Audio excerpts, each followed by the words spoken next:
What's become clear?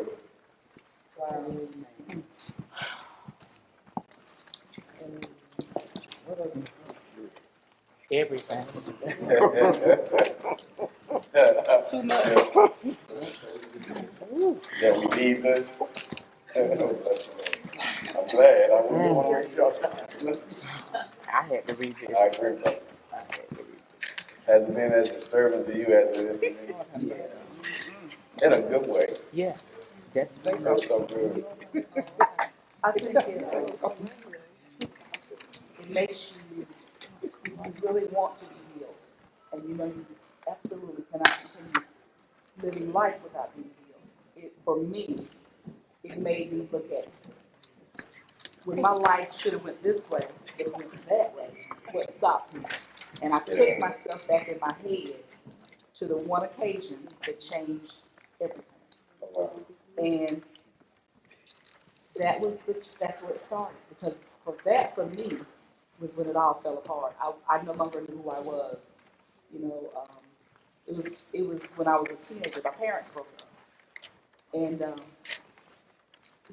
from that point on, I just completely fell apart. I went from being a superstar student to just not even going to school,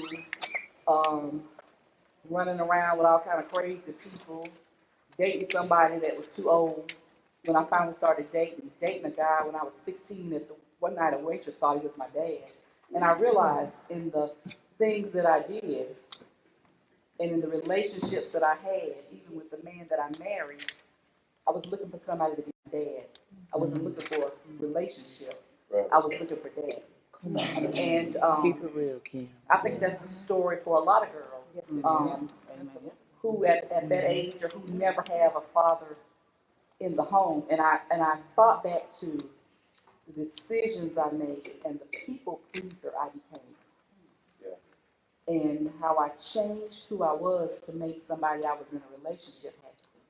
And I wanna undo all of that.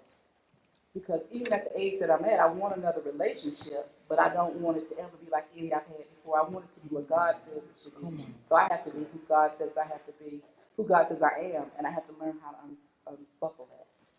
And I'm sure a lot of women can relate. Amen. You know, they might not say it out loud, but it's not a gender thing.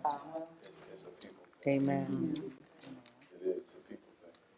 Most of us, if we will allow the Holy Spirit to, He will walk you back to specific moments when the trajectory of your life shifted. But the grace in that is that if I can identify, I can also heal. Anybody else? What's good? For me, on the flip side of that is anger.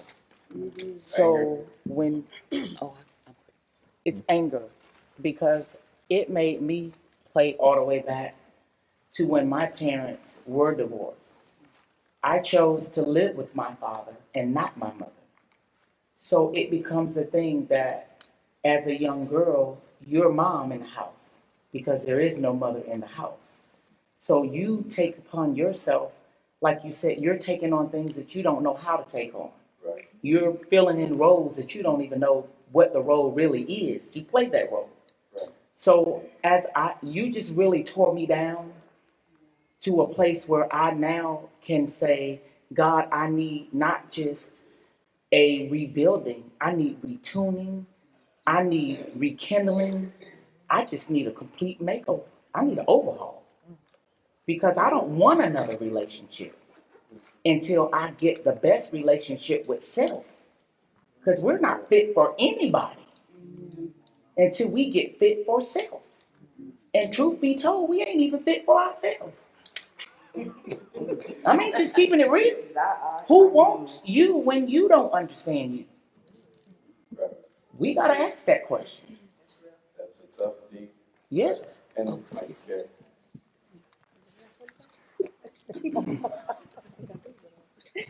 For me, Pastor, when you were talking about Bathsheba, and when you were talking about at first about address her as Bathsheba, and then it said the woman, that was like a wound, and it just reopened it all over again. And I began to think about all of the men that I had allowed to touch me that should not have. And I would begin to wonder, what did they think of me? Was I carried at first, or was I even, what was I just a woman? So yeah, it was It was yeah. real. But it was very much needed also, so that the healing can begin. Because you begin to think that you are healed until you hear a message, and then you realize that that's an area that you just kind of put a Band-Aid on. So. That's really good. Thank you for that honesty. Anyone else? All the brothers bring them be like, I ain't saying it. I'm hurt too with this. I ain't crying today. I feel y'all. I got you. I got you.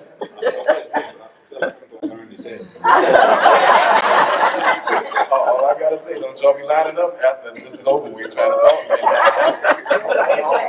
Going home. Third. For me, I remember making a decision very early in life about me. My parents felt very irresponsible with me. They didn't seem to know what they was doing. And so I remember being in preschool and making a decision that they didn't know what they was doing. Like somebody was hurting me and nobody was listening. And so I just kind of took myself out of kindergarten and stopped going. I just made a decision. I wasn't going back. I kept telling them, TT, I said, I'm being hurt at school. I told everybody, and everybody was like, well, did you tell your mom? Or did you tell your dad? And then I was like, hey, I'm not going back. But that changed everything going forward, because then I just quit listening. And so anybody that would try to tell me anything, I would be like, I ain't listening to you, you don't know what you're talking about. And they didn't. I didn't think. So when I wanted to change schools, I changed my schools. I ain't asked them nothing. I got myself there. I got myself there. When I wanted to go to the state Laughing at the memory of it. yeah, well, it's ridiculous. It's ridiculous. It's ridiculous that you got this little child and she just does whatever she want to do. And I have 4 sets of parents. I have a daddy and his wife and a mother and her boyfriend. So I got 4 people and they can't nobody keep up with me. That's ridiculous to me.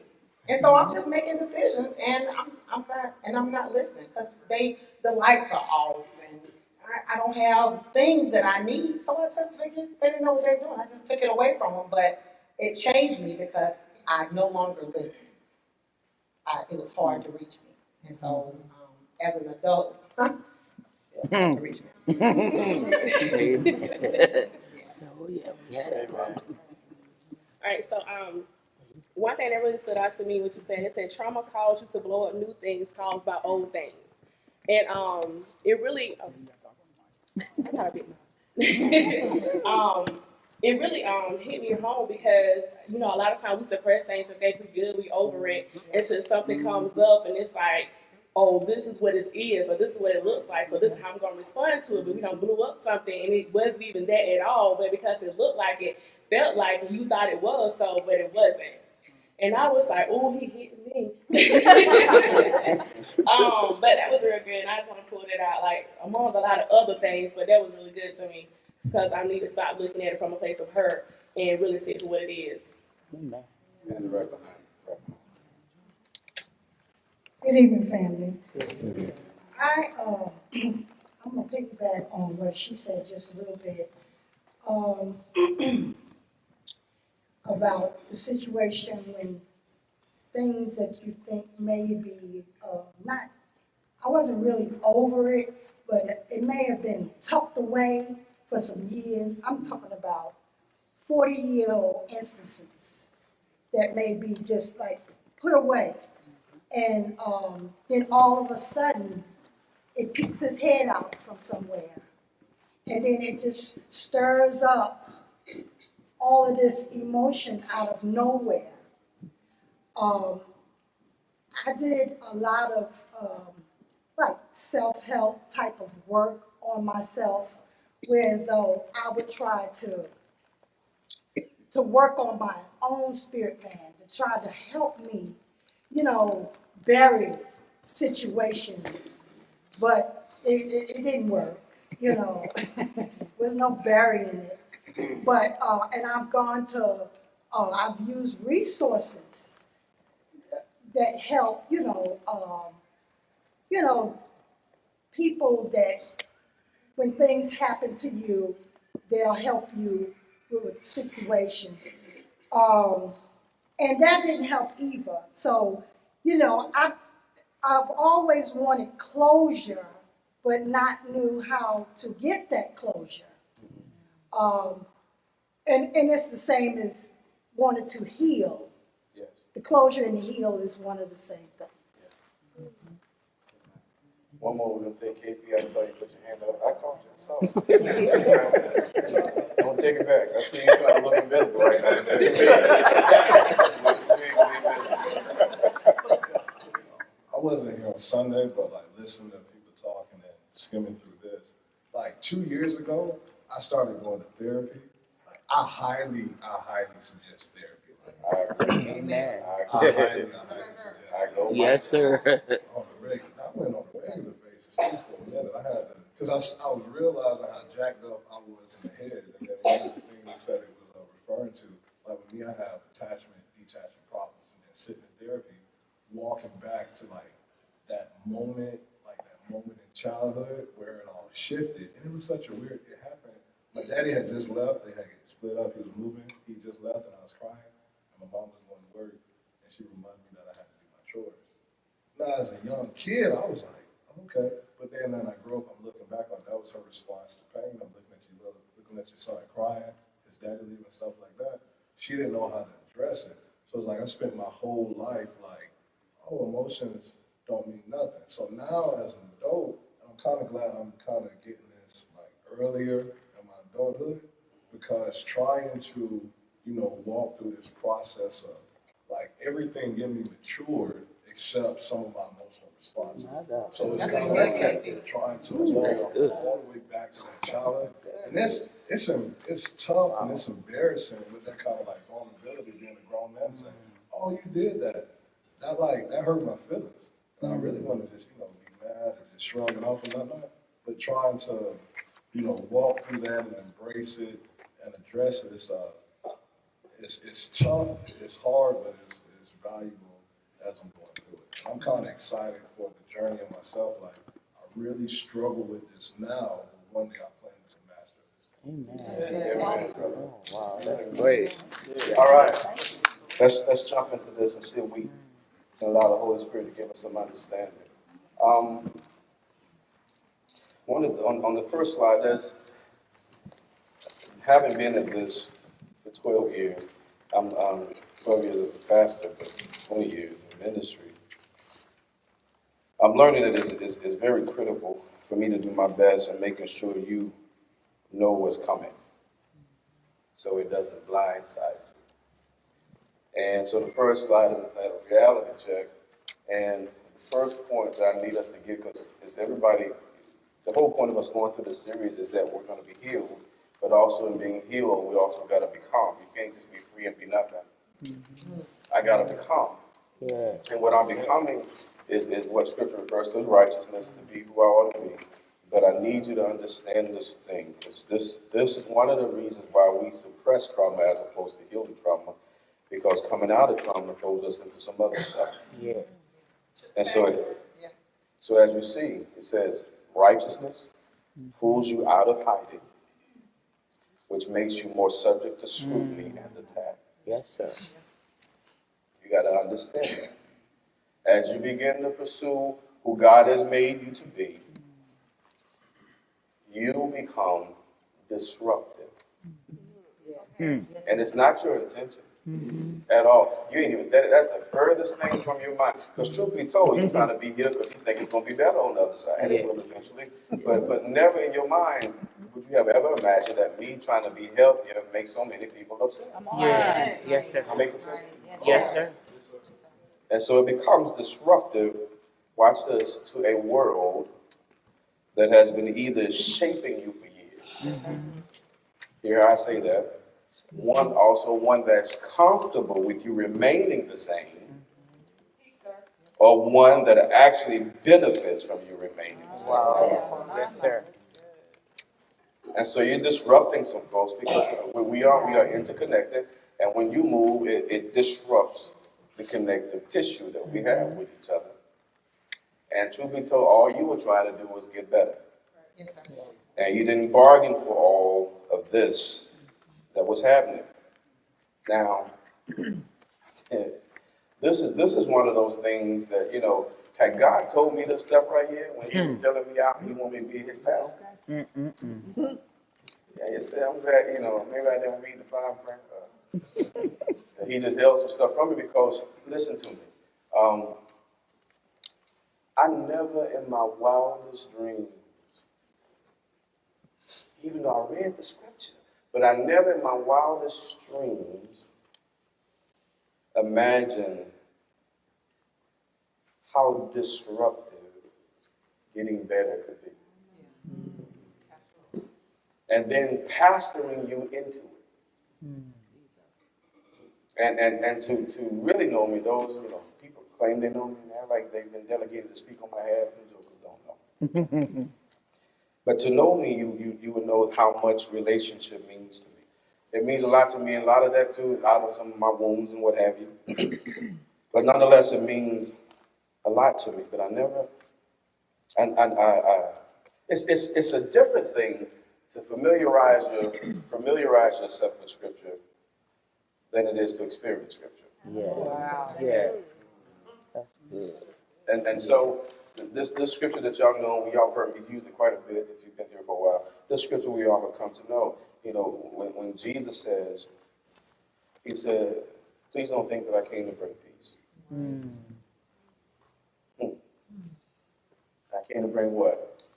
Sword. He said, you know, I'm gonna set some stuff on his head. Then he said, it's like I'm gonna turn mother, his daughter, son.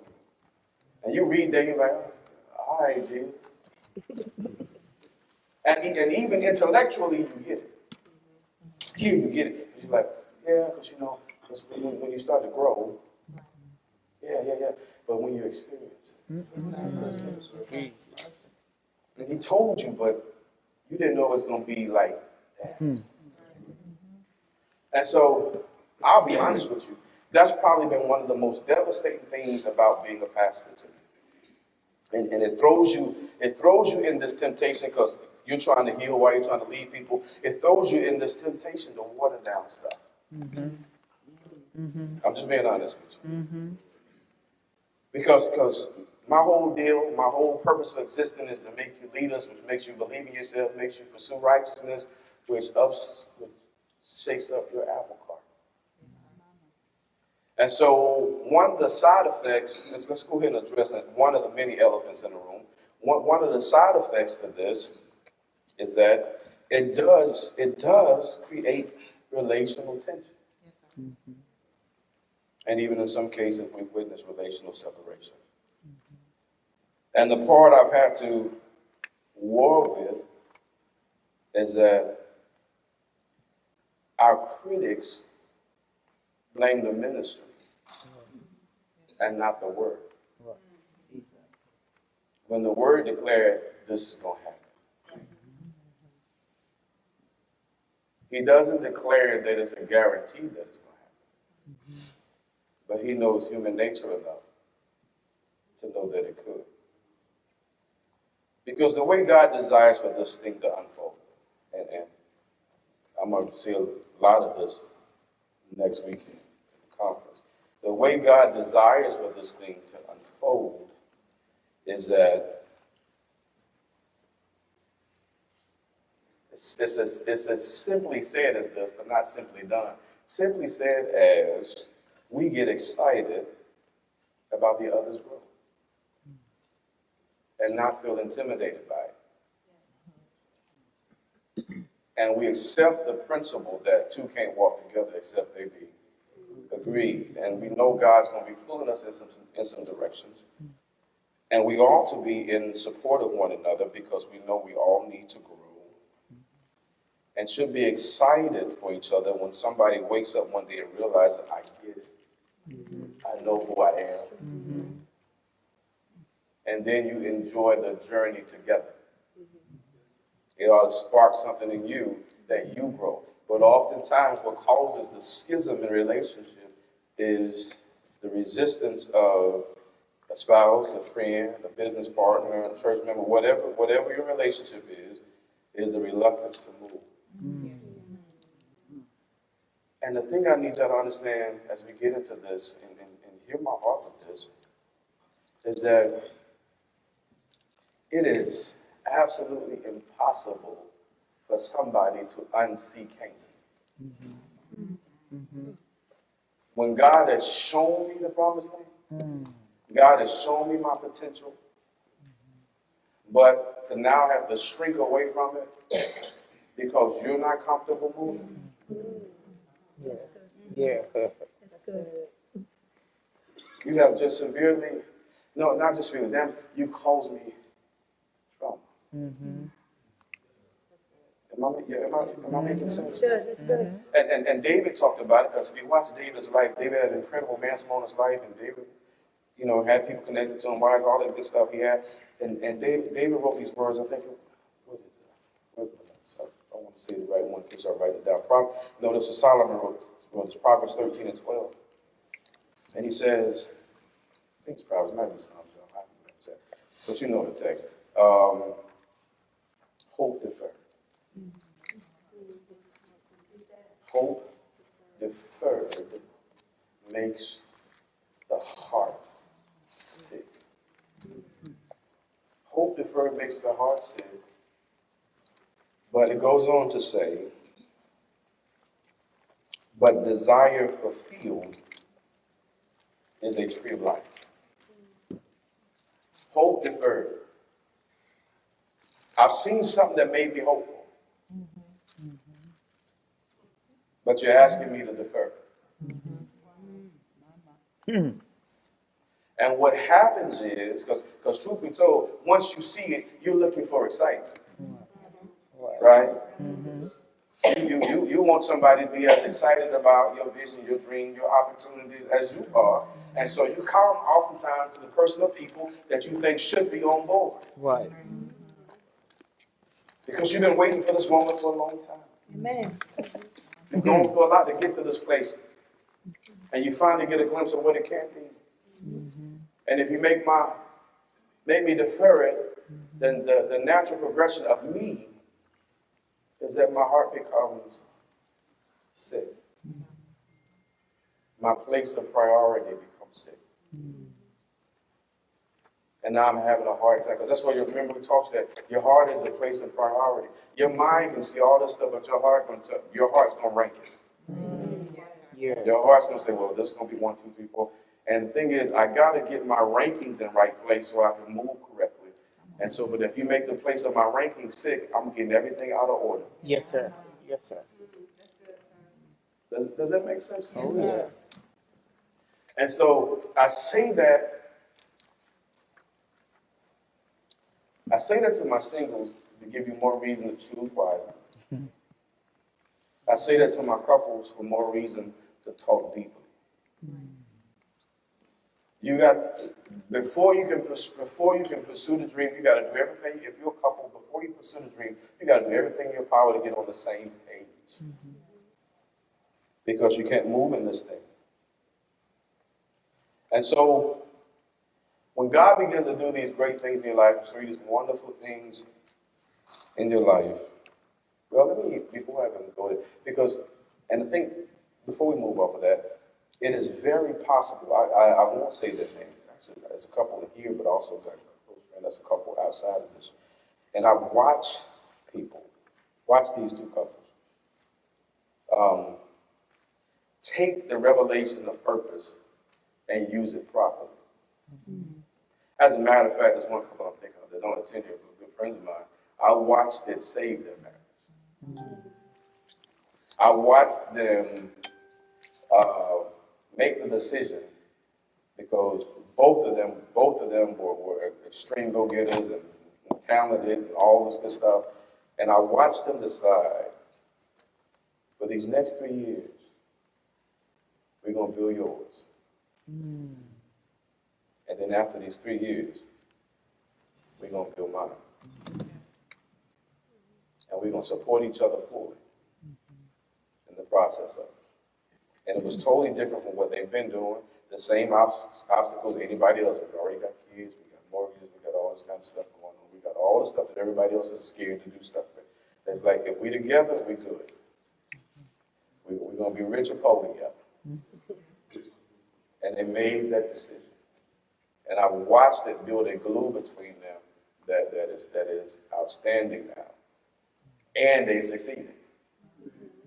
They do it very well. We got a couple in here. Again, I won't tell you who they are, but and I'm watching them, and then heal theirs too. I'm watching them enjoy the heck out of their own years because they latched on together. That's how this thing is supposed to work.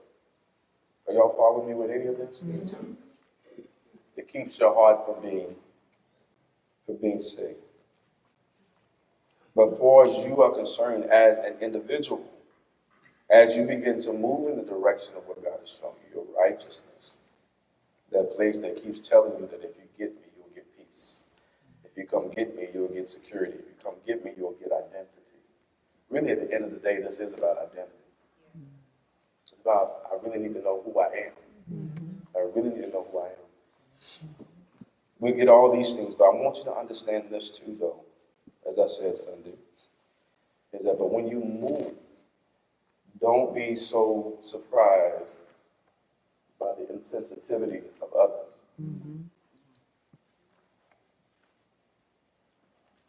Gina, hit that, tap that for me, it might be frozen.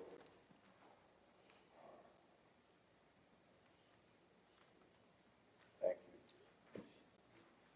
I put on the page, the insensitivity of others is often tied to their own unresolved trauma. When somebody's been insensitive to what you're going through and making it about them, they're basically saying, I have no empathy for your pain because your pain reminded me of my own. And once your pain reminded me of my own, you now, it has now become your fault that I'm hurting. Yeah. Yeah. Does that make sense? Oh, yeah. And so instead of being able to apply all of your energies toward healing, now you're trying to heal and manage a relationship outside of yours. Does it make sense? Oh, yeah. But the reality of it is, it's not your fault. And I need you to understand it, or else you'll find yourself trapped in this whole spiraling thing that you have. And so, as we said, once you trigger somebody's trauma, triggers do what? You said that very well. What do triggers do? Triggers are blowing things up. And oftentimes we blow up the best parts of our lives. A lot of times these injuries, and I'm getting ahead of myself with this, but these injuries that are related to trauma are just like this whole phenomenon they try to place on us called black on black crime. Black on black crime is really is not a true thing. It's more of a proximity crime. I hurt who's near me. Same thing is true with trauma. I hurt who's near me. And even though you may not be the reason for it, you're going to get this pain. Yes. Yes. And so that's what happens. And all of this has messaging around it when you go through it to try to get you to stop moving forward. If I can get you stuck in this place, you'll never give God the glory. Wow. Because truth be told, I believe everybody gets saved. So the enemy has lost your soul. So he's not competing with God over your soul. He's competing with God over his glory. Yeah. Which was his first aim in the first place. Truth be told, he didn't want your soul. Right. He wanted glory. Right. He wanted his seat sitting beside God's, right? He wanted glory. He wanted what is glory? Reputation. And so when we give God glory, it's not us, remember now, it's not a clapping of hands. It's us acting out as if it was God himself, imitating how God would do a thing. So if the enemy wants glory, what does he want us to do? Imitate how he does a thing. Because he went against God, he is forever beneath who he could have been. Amen. Guess what he wants you to be? Forever beneath Wow. who you should be. Ooh, that's good. Does that make sense? He can never be Lucifer again. He can never be the anointed cherub that covers. He can never be the ranking archangel over all of the angels ever again. And he wants to make sure you never reach the pinnacle of who God called you to be either. Yes. Does it make sense? Because if you do that, you look like him. Mm-hmm. He's competing for glory. Mm. And so again, your behavior, your moves, all the stuff that you got going on, sometimes triggers in other people what they haven't fixed. Even as we talked today, many of you talked about where you were hurt in situations where your parents divorced or separated. So it makes it very easy that when we made our announcement, how easily that could trigger you, even though the two have nothing to do with each other. But the disappointment in us, it caused you to go relive something that you worked years to suppress. And so now you're ready to blow up what's been blessing you. It's amazing how we're willing to throw away what was good just yesterday. Yeah. Come on now. Oh, yeah. Does that make sense? And so it's trauma. It's unresolved trauma that keeps causing us to sabotage our own progress. So let's talk about it. You got any questions before we go forward? Talk to me. Trust me, my skin is thick now. No, I have one thing because I had no idea. I didn't know anything about you or any of this. I came here for a women's conference. And the fact that I am here and I'm listening to you, I've watched people all my life play the blame game. So I can relate to you saying something happening in your life causes people around you to say, I'm going to blame him for something that happened to me years ago. And it just brought back to my memory as a young child, my mother, the things that are hereditarily or generational curses that are passed down. Because as parents back then, we didn't know what happened to our parents growing up when they were little. Because back then it was told, you don't talk about it. So things were happening to us that we were reliving, that we were saying we were never going to do, that was already in us. Because mama Right was there. mad. Right there. Because I don't care how hard you declare, you ain't gonna never do it. You're doing it. If it's on the tape. Yes. Yes. And we don't know our tape, is what I was going to say. We don't know the tape. So we living out a tape we don't even know. Right. So we stumbling upon our tape. We're acting out pain that we never experienced. Yeah. Real. Because this is how you act it out. You act it out by mimicking the behavior that they displayed as a result of pain. Correct. There you go. And Yes, so sir. that behavior was now transferred to you, and you're Yes. acting like a wounded person. Yes. And you have no wound to point Don't to. even have a wound. So you just adopted the behavior. Yes. Wow. Does it make sense? Yes. And so you're never truly released into the life that's yours because I'm reliving the life that was Yes, given sir. to me. Yes. Reliving the Yes, life sir. that was given to me. Yes, sir. And so you can't Yes, help sir. but have what we call generational curses. All it is I'm repeating what I saw. Yes. Because what I saw taught me how to respond. Yes, and my sir. life looks like my Yes, responses. sir. And so when this situation comes up, this is how we respond. Come on, sir. Yes, sir. Because I remember you told the story about how hiding food in the stove. When people came over because there wasn't enough food. And then you went to somebody else's house and you trying to be helpful. And somebody came that y'all weren't expecting. You ran in the kitchen, you started putting their food in the stove. Like, Yeah. hey, what you doing? Yes. But you think you're doing right. Yes, sir. Oh, yeah. But like I tell you, wrong looks right if we all wrong. Oh, yeah. Yes, sir. If we all wrong, wrong looks right because Yes, it looks sir. normal. Yes, sir. You know, the example I gave y'all years ago, I said if we all lean in, we look straight. Yes, sir. Yes, sir. Oh, yeah. But then God shows up and mess around and hit your life. Woo, God. Yes, sir. Yeah.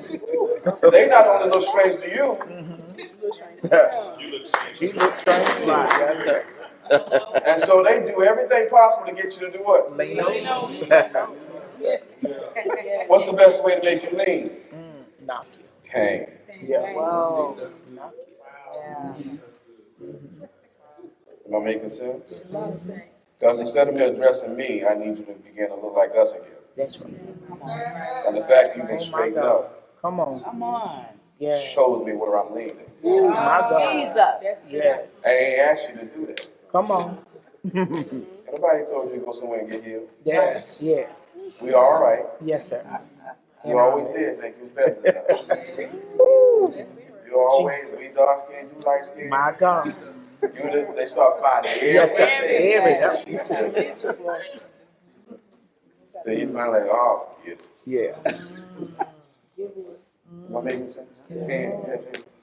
It reminded me of what you said about our first memory of love, you know, and you just remember love was sad. You know, the sad songs with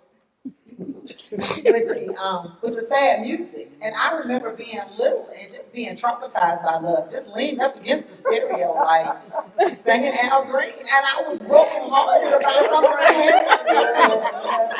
Yeah, I'm just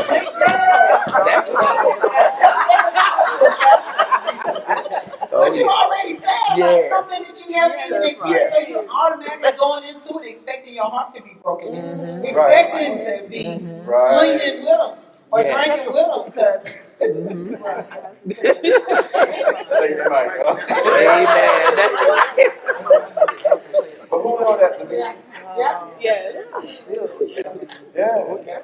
I knew all of them. And you didn't know that your family member, your mom, your dad, or whatever, was just grieving. Yes. Yes. But they taught you what to like. Yes. You 6 years old, crying over somebody you ain't had. Yeah. Don't even know him. Never did. Oh, God. Yeah, you never see. Amen. Or worse than that, so you made it right. All right. Okay. Yeah. That part. So let's talk about trauma. Let's talk about trauma. So what is trauma? I want you to understand this because we all got it. We all got it. We all got it. We all got it. Yes, sir. Ain't better than you, no worse. Mine might be different, but it's rendering the same results. Yes, sir.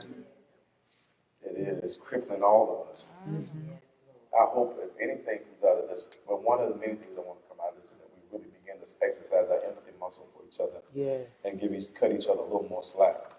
Because a lot of the stuff that you run into with people really wasn't intended for you. You just showed up when I'm having a reaction to my trauma.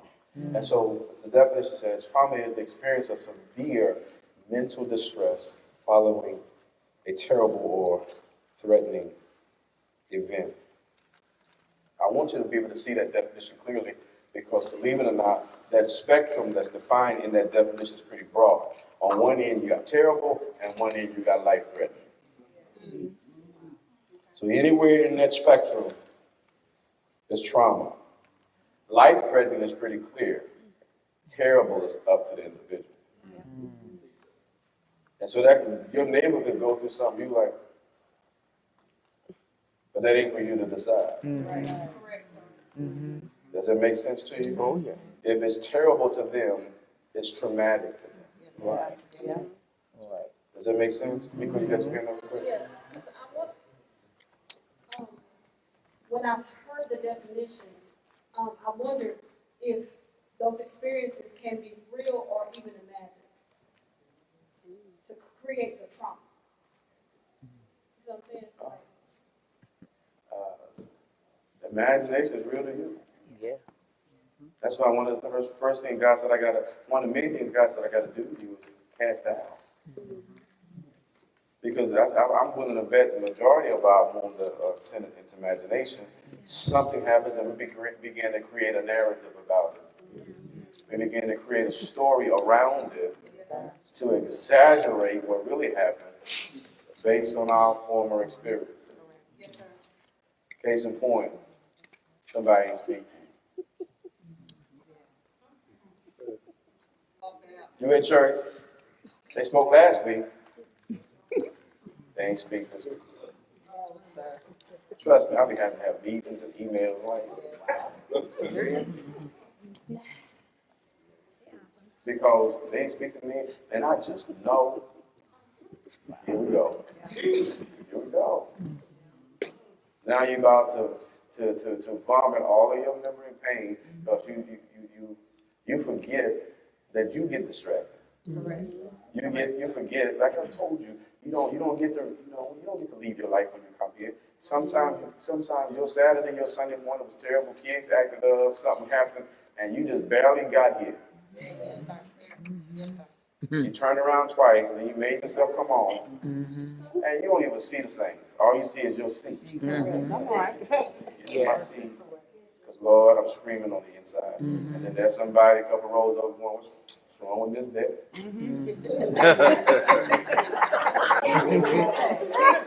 Yes, sir. Oh, yeah. And they don't know. That's right. Have no idea what she brought in here with her. Yes, Lord. And we made it about you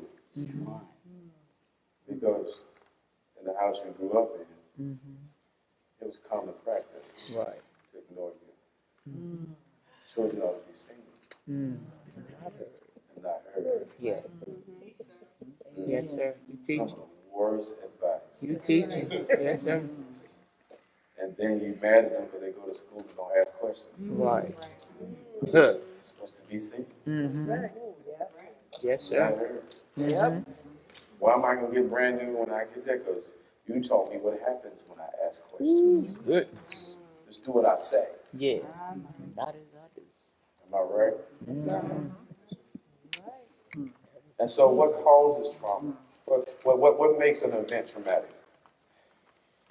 What makes an event traumatic is when whatever happened is beyond your ability to make sense of it. That's why terrible is all over the board. Remember the spectrum? Got terrible and life-threatening. So it's based on your experience, based on your maturity, based on what you've seen, based on what you've been taught, and every one of us at a different place. Does that make sense to you? And so trauma happens when the event is greater than your current ability to make sense of it. What did I write down? Because I want to make sure I don't skip over these good notes. Let me see this. I don't want to read, I want to talk. You can't make sense of it. Okay, watch this. So, in school, one of the things they were trying to get you to do, they call it, comprehensive reading, and not just do, and you got math problems built into paragraphs and all that. They were training your ability to handle being comprehensive. All comprehension is, again, is I got the pieces, I just got to pull them together so they'll make sense. Yeah. So comprehension and understanding are pretty much the same thing. But the only way you get comprehension and understanding is that I already have these categories in my head that tell me where to put stuff. So when something happens to me, I got to put it here, and then it makes sense to me. And once it makes sense to me, I know what to do with it. Yes, sir. Yes, sir. And the reason you want that is that everything about you really is orderly. Everything about you, the way you was designed, is that it's supposed to work seamlessly, harmoniously together. Your body needs oxygen, so God's going to give you lungs. And so you breathe in, and your lung, what do your lungs do? Your lungs oxygenate your blood. Your lungs put oxygen in your blood. But I need this blood in other parts of my body. Let me get my heart. Yeah. So the heart pumps this now oxygenated blood into all these areas of your body so that everything gets the oxygen it needs. Everything is supposed to work seamlessly together. in your mind. Mm-hmm. Yes, sir. That's why Scripture says we learn like this, precept upon precept, right? I told you before, when they were teaching you math, they didn't start out with division. Why? Hmm. They had to teach you the foundation. What's the foundation of mathematics? Addition. Addition and subtraction. After you do addition and subtraction, what he taught you then? Multiplication. So some of y'all got kids and y'all fussing at them, you got to go back because they can't get the Come math on, right. sir. They Yes, can't sir. get the multiplication right. It ain't the multiplication. That's That's right. stuck on They got the ass, addition right? Yes, sir. and subtraction. Mm-hmm. Teach them how, because you remember when you learned multiplication, they made you go 2 times 2, 2 times 3, 2 times 4. Because they were tapping into your ability to add first before we multiply. And then from multiplication, you go to division, because division has multiplication and subtraction and addition all in. If I can't do all this, I can't understand division. Right. Precept. That's how you learn. That's why we do better. That's why I purposely teach you in series. It's easy for preachers to teach like this. That's easy for them, but it's hard for you to learn. Because if I got a sermon over here, sermon over there, and they don't connect, Right. then now you got a problem trying to connect it. Yes, sir. No, we're going to do series, so it'll be easier for you to connect. Because you desire order. Yeah. And so if you design like this is how I grow. This is how I get it. Then trauma comes and goes, Yes, sir. I'm here. But something just happened up here. Right. What do you do with it? You can't reject it. It's coming. Yeah. And so here I am. I got 8-year-old maturity and just got hit with a 25-year-old decision. Come on, sir. Yes, sir. You just bypassed the development of my teen years. My God. You see what I'm saying? And see, thank you, Lord. And see, sometimes we beat little kids up and like, man, she's so fast, he thinks so wrong. No. Y'all keep giving them 25-year-old scenarios. Yes, sir. And so you want her to think like she's 25 and act like she ain't. At the same time. Yes, sir. You force me to be beyond my calendar. Jesus. But when trauma comes, you hit me with something. I ain't got no category to put it in. So I can't make sense of it. So it's now rattling around. It's inside of me because it happened to me. And so it's doing all of this. And what makes it even more difficult to handle is that folk who's supposed to protect me telling me don't talk about it. So now I'm being silenced and internally tormented at the same time. Yeah. And the folk who's supposed to help me won't. Right. Right. And just because you sent me to bed or just because you made me be quiet, then stop what's going on the inside. Yeah. Right. Yeah.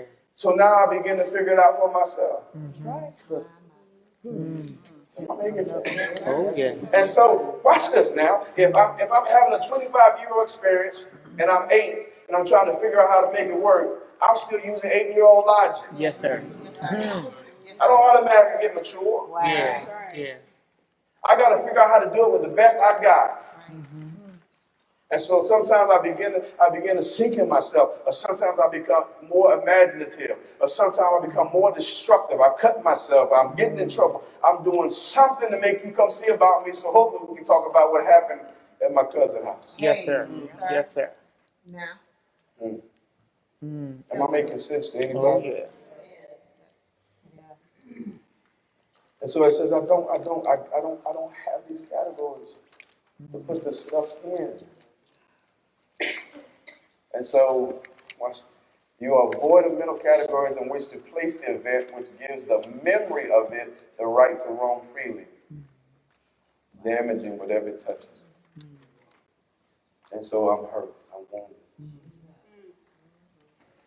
And so now it's touched my marriage, it's touched my ability to raise my child, it's touched my ability to be professional, touched my ability to do ministry. It's still touching me because it's still rattling around. I'm 40, but I'm carrying around an 8-year-old hurt. Yeah. And the 8-year-old in me is still telling me how to manage the hurt. Mm-hmm. I'm making sense.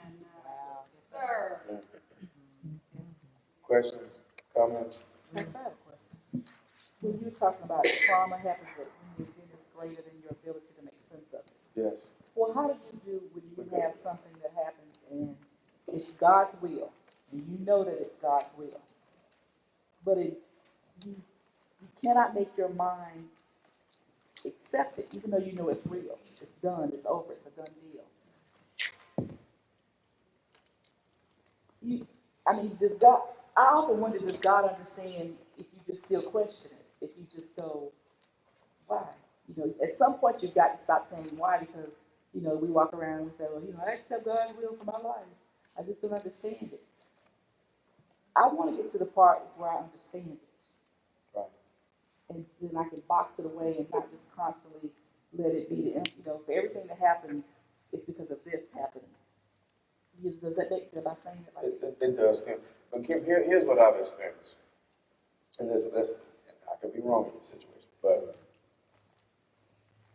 I have yet to come across somebody who asked God why he didn't tell them. Correct. They just don't like his answer. Mm-hmm. So it ain't the idea that God didn't answer. You can't accept his answer. And so I'm going to keep asking you because I hope I change your mind. Come on, sir. Yes, sir. Because it's not the outcome I desire. And so I keep, why? It's no different than your child. Like, no, we can't do that, baby. Mama ain't got no money. Why?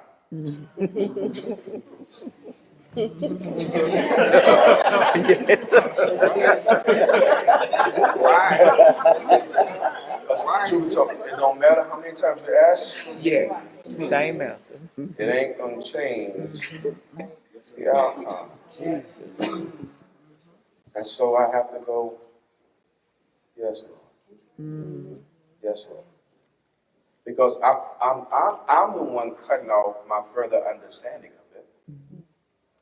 Because if I accept it, the acceptance of it doesn't end the conversation. The acceptance of it is the beginning of further clarity. But he can't reveal more to you because you're still stuck trying to convince him that he's wrong.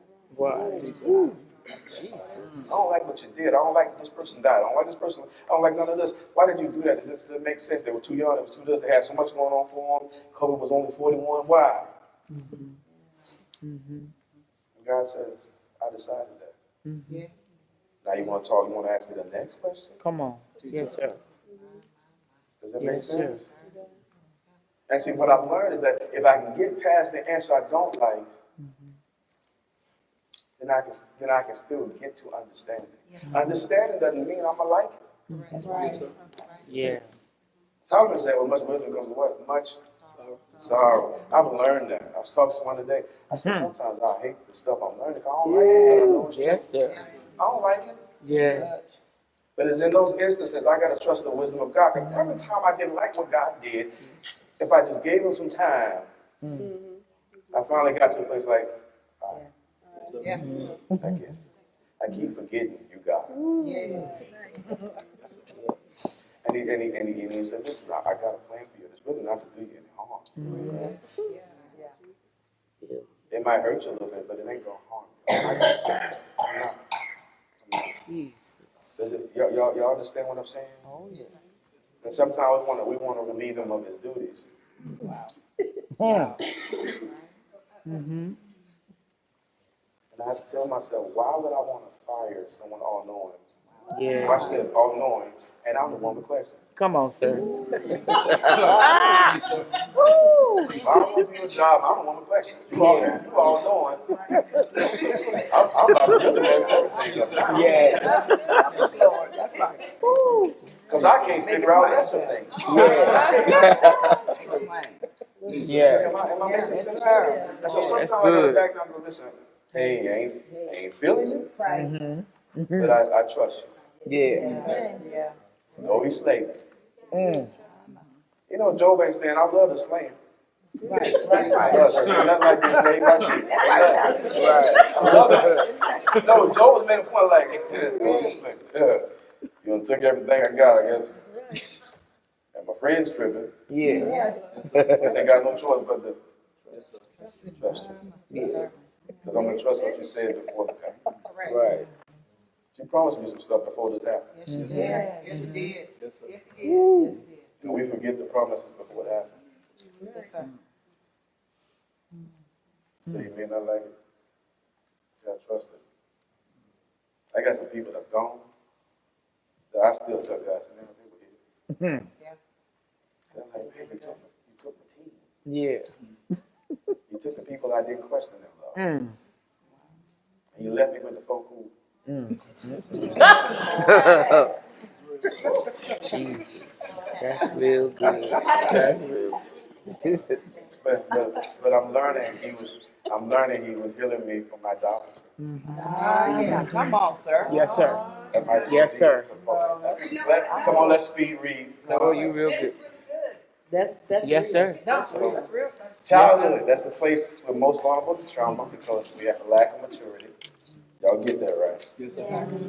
We out of time, and y'all don't get this. We good. Trauma shows up. We talked about this Sunday. The outward expression of trauma, and don't even resolve it. Somebody didn't get it earlier said anger. Yeah.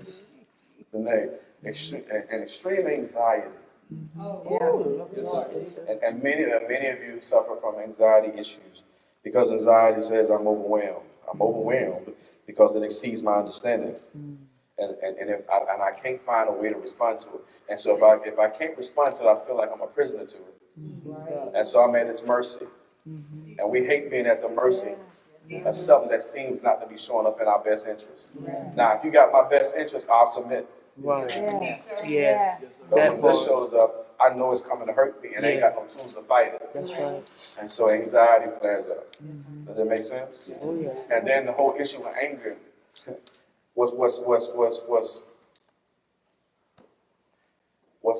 it ain't laughable, but well, you'll get it.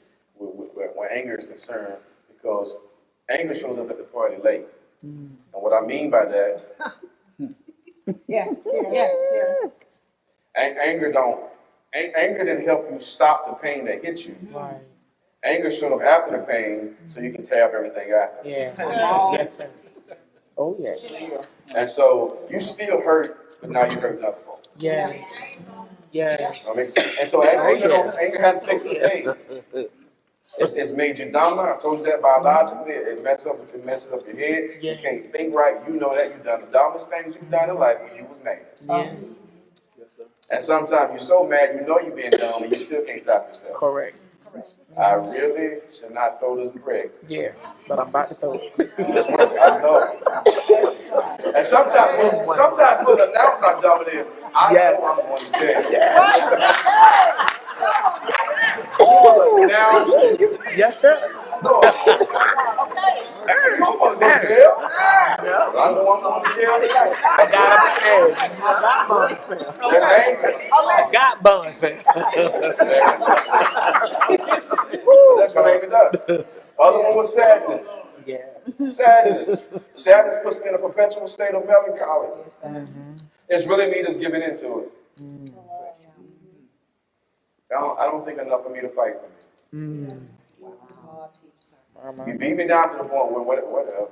Do whatever. Whatever you're going to do, just do. Boundaries and all. And so I'm used to being hurt. As a matter of fact, when somebody nice show up, I'm gonna mess this up and hurt me. And once you hurt me, I'm gonna fall in love with you. Y'all think it'd be great, y'all know. Yeah. If it ain't you, it's somebody you know. Yes, sir. You own it. Cause I'm used to a man hitting me, so I'm gonna drink it to you. Once you know, because sadness has put me in this perpetual low state. Survivor's guilt. Told you that one end of the spectrum is life threatening. Some of you may have. I know some folk who have actually survived a situation where somebody died and you were one that lived. Yeah. I think I felt this for a little bit about Tammy because in 2016, when they thought I had cancer, and going through all the treatments and all this horrible to go through, and to come out of it clean, Amen. and my friend now. And that thing will grab you. And people outside of you say, man, you don't just rejoice in that. She's like, but she had so much. Yeah. So much she could have given, and she didn't get to the place she was trying to get to. Does that make sense? And so those are my conversations with God as I prepare for the funeral. And the message that I preached was God's answers to me. About Tammy. Where God said, enough's enough. And there were some things and so the above expressions, all the stuff we just talked about, damages our ability to develop personal and professional relationships. If you got all this going on, how you gonna have a good relationship? Right. Right. So what do? We adjust the toxic ones. Because I ain't gonna be by myself. So I'm gonna have one that ain't good for me as long as I ain't gotta be by myself. Thinking of better right, it's better to have a piece of a man than no man at all. Right? That's what she's saying. You were singing it at 8. Do you understand? Right. Because healthy is intimidating.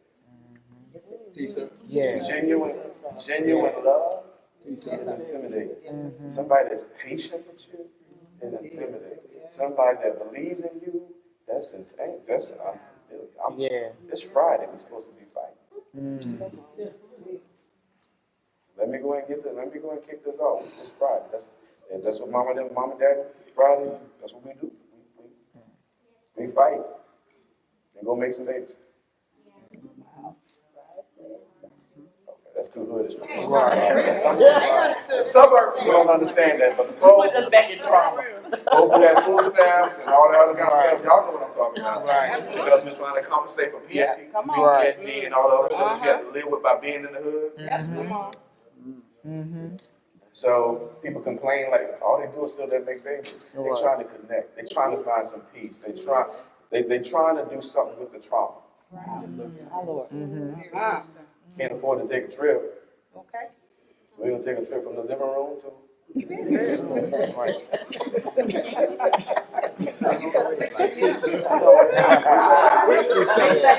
Sometimes I'm too real. They don't think I'm saying. They can't say amen. That right there. It's too good for hallelujah. It's too good. It's real.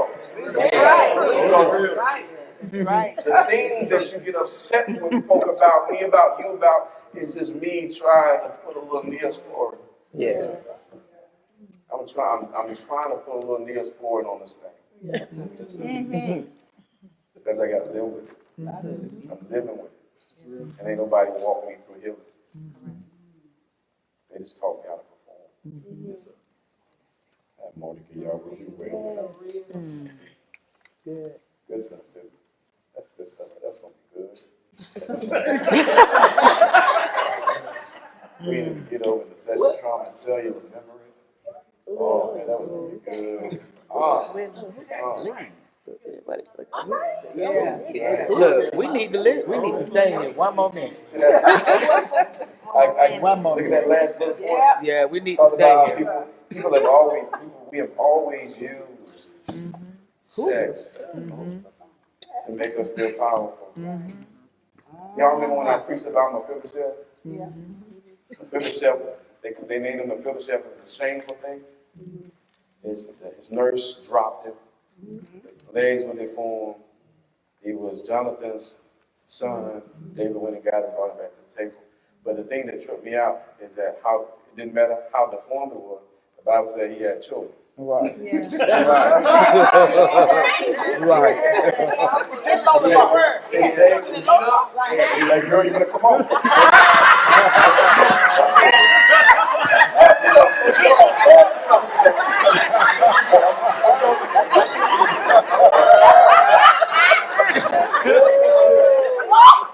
Tim, to take one rolling on that one, wasn't it?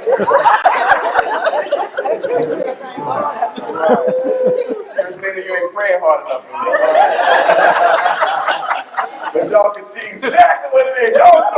Y'all know when Mephibosheth drugged that bag leg.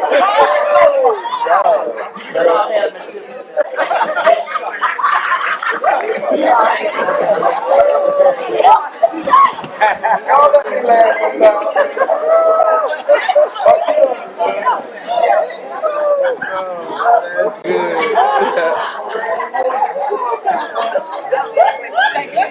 We have used it to make ourselves survive.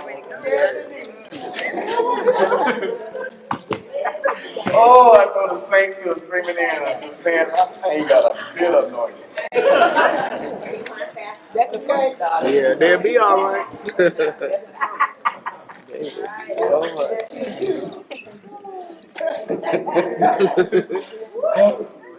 Me. We still love you, Pastor. Oh yeah. You telling the truth. Oh yes, sir. Telling the truth, the whole truth.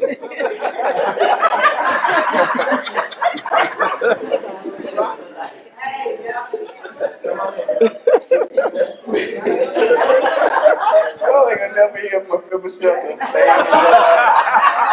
Ain't nobody ever preach about it. Is somebody in church giggling? They're like, what's?